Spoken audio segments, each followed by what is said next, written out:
So after doing a bit of research, I've decided that there are things I could have done better with my setup. So I might be doing another different video. But what I wanted to show you, this kind of a follow-up video, is now I have some pupa that look like they're about to turn into beetles. It's a blur. There you go. See how dark their legs are? That means they are about to emerge. Actually, he's upside down. Let me turn him right side up. Yes. So, the dark legs show that they are about to emerge into a beetle within the next day or so. And then, I also found today, there's another dark one. He's closer, I think. Today I found a very newly emerged beetle. So when they emerge, they're not going to be dark. They're going to have this cream-colored shell because it's growing. It's kind of like the white roaches I show y'all sometimes. There you are, a brand new beetle with a dot on his head. Hi, baby. So we're going to add him to the bin. Or her. I don't know what it is yet. There he is, plodding along.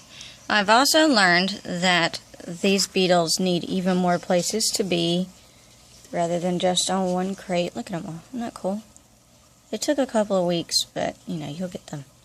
So I have more egg crate to put in there.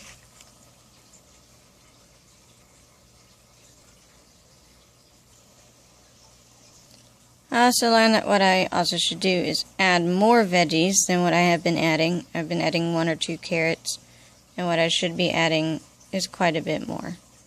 So let's go get those. Okay, we have carrots. Now, granted, this is just really quick research. I also learned from at least one guy that you should put the carrots and things on top of the egg crate. I'm taking this one out. So that it doesn't even get on the substrate at all, because that's where they lay their eggs. So they'll spend a lot of time on top of these things or under these things, and then they'll lay their eggs on the substrate. So, this is going to take a long time, guys. I've had this bad impression when I started my dubia rich colony that when you start breeding, it'll be easy. And it is easy, but it'll be like instant food, immediately. And when you think that way, as soon as you get babies, you feed them off immediately. And then you don't have another breeding line later on. So your old breeders start dying off, and you haven't raised up a new generation. And that's the point of a breeding colony. So what you want to do, if you're worried about having enough insects for the first time before you get your first reptile, if you really want to be awesome and prepared, you want to go ahead and start your first colony at least 6 months in advance of something. Dubia roaches, mealworms, whatever. Or, if you already have a reptile and you're planning, you're like, yeah, I'm a little tight on funds, I wish I could just breed these. That's not the time to breed them. I mean, you can start breeding them then, but you can't start feeding them off then. You need to wait at least a full breeding cycle for whatever you're breeding.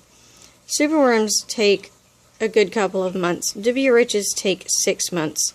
I'm not sure about mealworms yet, but the point is, you gotta wait a good long while. So you still be prepared to buy insects to feed your animals until your breeding colony is actually up and running, and that takes a long time. Think about building a company and having to build the building and hire employees, and it takes a while for that company to turn out product and profit. Anyway, I will keep adding to my knowledge of this. I think the other thing that I need is a heating pad, which I don't have because I don't really have the room in my roach drawer right now. But we'll see what happens.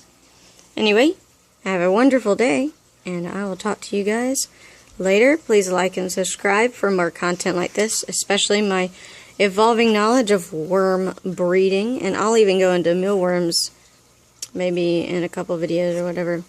Have a great day, guys.